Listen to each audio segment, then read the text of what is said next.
امام غزالی رحمہ اللہ نے ایک عجیب انداز سے یہ بات سمجھائی ہے۔ فرماتے ہیں کہ ایک بادشاہ کا بہت بڑا باغ تھا جس کے کئی حصے تھے۔ اس نے ایک آدمی کو بلایا، اس کے ایک ہاتھ میں ٹوکری تھما دی اور کہا، میرے باغ میں داخل ہو جاؤ اور بہترین پھلوں سے ٹوکری کو بھر لاؤ، بہت بڑا انعام ملے گا، مگر شرط یہ ہے جب اندر سے گزر کر آ جاؤ تو تمہیں دوبارہ واپس جانے کی اجازت نہیں ہوگی۔ اس نے کہا، چلو یہ تو کوئی بڑی بات نہیں ہے۔ وہ ٹوکری لے کر چل پڑا، ایک طرف سے دروازے میں داخل ہوا، دیکھا اس کے اندر پھل ہیں مگر پسند نہ آیا۔ مگر اگلے درجے میں داخل ہوا، یہاں پہلے درجے سے پھل زیادہ بہتر لگے، پھر اگلے درجے میں اس سے بھی زیادہ بہتر لگے، اس کے اگلے والے درجہ میں بہت ہی بہترین تھے۔ یہاں دل میں خیال آیا، اب تو میں کچھ پھل توڑ لوں، مگر پھر سوچنے لگا، آگے بڑھتا ہوں، سب سے بہتر پھل توڑوں گا۔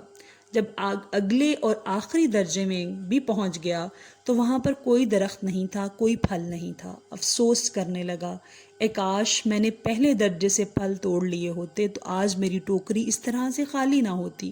اب میں بادشاہ کو کیا منہ دکھاؤں گا؟ امام غزالی رحمہ اللہ فرماتے ہیں، اے دوست، بادشاہ اللہ رب العزت کی مثال کی مانند ہے، اور انسان جو باغ میں جا رہا ہے وہ تیری مثال ہے، اور ٹوکری سے مراد تیرا اعمال نامہ ہے۔ زندگی کی مثال باغ کی مانند اور اس کے مختلف حصے تیری زندگی کے ہر دن کی مانند ہیں۔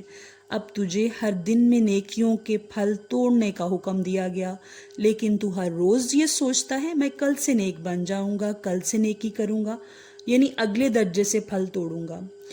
تیرا اگلا درجہ اور تیرا وہ اگلا دن آ نہ سکے گا، تجھے اسی دن اللہ کے حضور جانا پڑے گا۔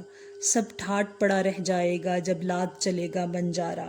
سورہ اعراف کی آیت کا یہ ترجمہ، سو جس وقت ان کی میعاد معین آ جائے گی، اس وقت ایک ساتھ نہ پیچھے ہٹ سکیں گے اور نہ ہی آگے بڑھ سکیں گے۔ اسلامک ویڈیوز کی سپورٹ کے لیے چینل کو سبسکرائب کر دیں۔ شکریہ۔